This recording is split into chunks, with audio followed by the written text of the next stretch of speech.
help yourself. It's too good. Welcome back to Quick Chats. This is James from Cyber Wyze. Today we've got a guest with us today, which is a client of ours. This is Peter. He's from Active Fleet. We've been working with Active Fleet for quite a while now and seen their business go through significant stages of not just growth, but also just changes in market conditions. And I think, Peter provides a very unique lens on business and Australia and the environment and his journey. So we really wanted to share that with everyone today. So I'm going to kick off with that one, actually. Peter, do you want to give a bit of background to everyone? Because I think, your story's a cool one. You've come to Australia and you've made a real go of it and built a great business and grown a family. But why don't you share your story? No, thanks, mate. My story may be cool, but not as cool as your car here. No, it's all started 14 years ago after my work in a corporate business and being 23 at a time and having the pressures of the corporate business on my shoulders. I felt like there's got to be something else, being 23. So I thought English would be a good skill to have. So I picked Australia for the place, to teach me that language. Yeah. So I came here 14 years ago.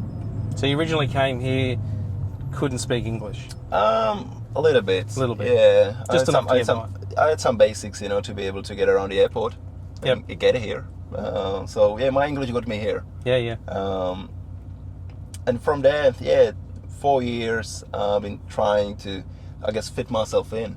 Sure. Learn the culture, etc. I was very fortunate, with the people that I've met. They really helped me to make it easy process for me. And long story short, I decided to stay here.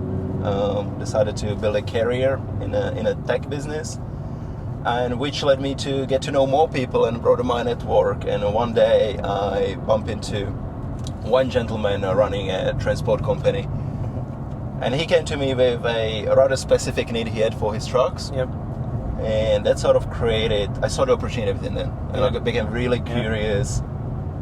I wanted to see, if I could be the one that, built something on this. So started doing, research, went onto the internet, starting to having, Zoom meetings from people across, the world. And managed to land my hands on a product that was fit for purpose for this client. Sure. And so then, long story short, we found out that there is more clients like him with similar needs, and that's how Active Fleet was born. But I think that's kind of the difference, though, is that ideas are worth nothing.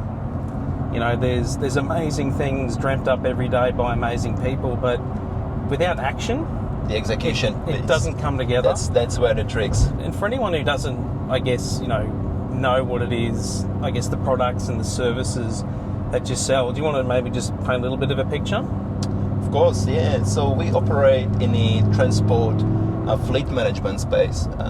So basically, in layman terms, any business with fleet of vehicles, whether it's utes, trucks, buses, garbage trucks, anything you can think of. It's a business that needs to manage these assets, need to protect the drivers, needs to manage the mobile workplace. And this is where our support comes in hand. Throughout our partnership, we help our clients to manage the safety, safeguard their drivers, their business, protect the directors, make them help them with compliance. Because it is a heavy regulated industry, right? It is, and rightly so. There's a lot of risk, with running a transport business. If we speak about trucks, this is where our biggest footprint is.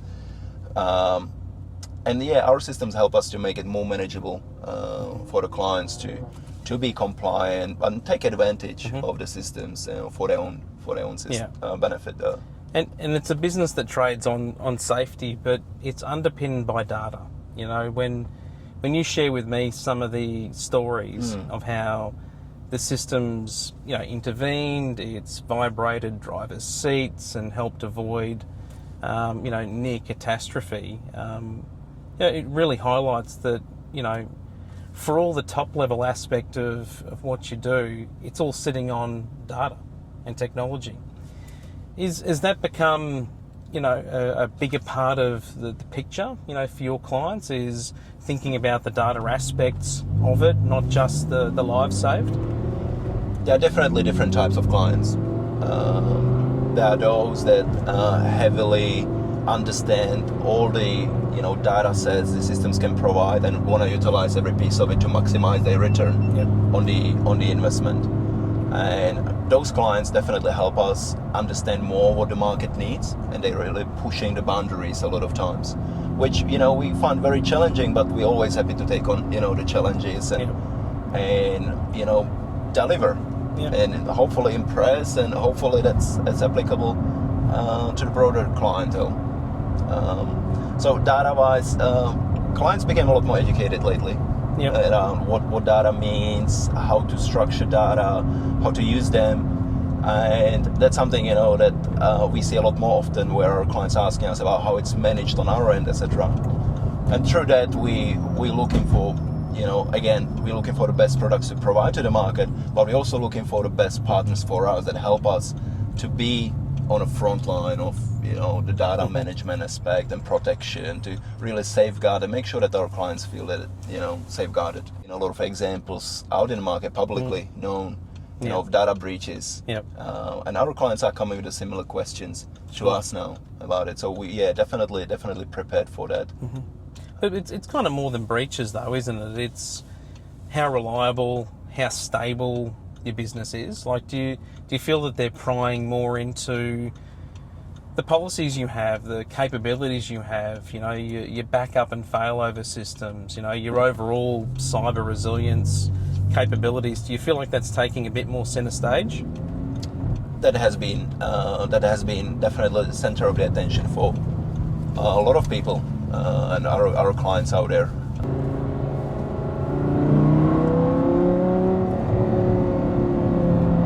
I'm so proud, that some clients that I signed up in my first years are still with us. And some of them became really good friends of mine. These moments are making me think that it's been really worthwhile 10 years ago to make this decision. And I mean, that's kind of similar to on our side with you. I mean, you were one of our early clients at Cyber Wyze, and our relationship's more than just the services and the things that we do together, and it's beyond. It's beyond the business for sure. And it's fun. Look at us. Yeah, it is. Driving an R8. It's more than just business, and I think that's kind of something that we really cherish. It's not just about the numbers. It's really about sharing the wins, and we've been I guess really welcomed by you into your business. We know all of your team, and us, and I think that bond really makes doing business easy. And I think that's kind of the thing. Like, we don't just look at Active Fleet and yourself, Peter, as clients. We see you as an extension of our business. You're integrated into our success. Yeah, man. Go both ways, brother. Yeah, absolutely. And we enjoy it. And I think what you're doing in your business, the way that you're creating a culture of accountability, you're creating a culture of value, a culture of connection.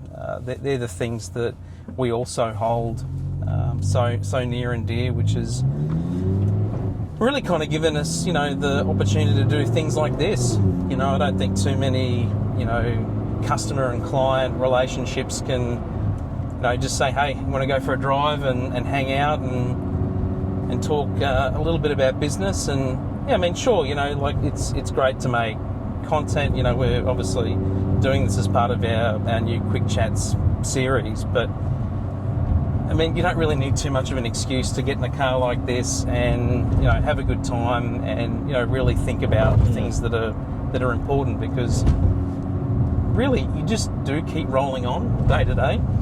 No, it's always a good excuse to catch up with you and your team. It's been great for me to see how your business has evolved. It's being early in with you, and see how you stood up to some of the challenges that we put you through, through our clients. And that's been an amazing journey to see how you evolve, how you build your team, and how you can continue support us and bring new suggestions to the table. Keep us really informed and educated on what's coming, what are the gaps, threats, and how we can build a roadmap for us to maintain our position in the market. So I really enjoy these talks with you, and I really think that it plays a critical role in where we are, but also where we're gonna be in the future. And I think that goes both ways, right? I think when we think about how we work with people, you very much help us tune our instruments for success, because we see what's going on for you, and then we can identify that look, this isn't a challenge that's just purely isolated to yourselves. But I think it's that stickiness to be able to have feedback, to get feedback from you, because we've got that type of relationship. I guess just sort of speaks to the value that goes beyond the transaction, which, like I said, we're so grateful for, and and fortunate too that it's even though you're definitely one of our closest clients, we've been able to create relationships like this with many of our others. Yeah, it sort of sets. It's like not always can be applied as a cookie cutter. Yeah. But when it's possible with some other people, and maybe some people appreciate different things, if you find that you can really build something meaningful with the client and really understand them and see what their interests are, we enjoy that part, like delivering on surprising clients with something we know they enjoy, outside of the business world, outside of the transactions and the emails, taking clients out, or taking me for a drive in a car, absolutely. like that's for me. This is a child dream. So it's been great. It is. It is so good. Mario couldn't be here to join us. It's only a two-seater. Yeah, he would fit in here. Yeah, I feel terrible about as you can imagine. Yeah, poor guy. This is a real hardship for me, but it's been a pleasure. Thanks for making the time today to have a chat and come out for a drive in the car. I know that probably time more than anything else is your most valuable resource. So thanks for sharing yours with mine today. We got a lot of time for you, mate. I appreciate it. There is no stress. Thanks, buddy.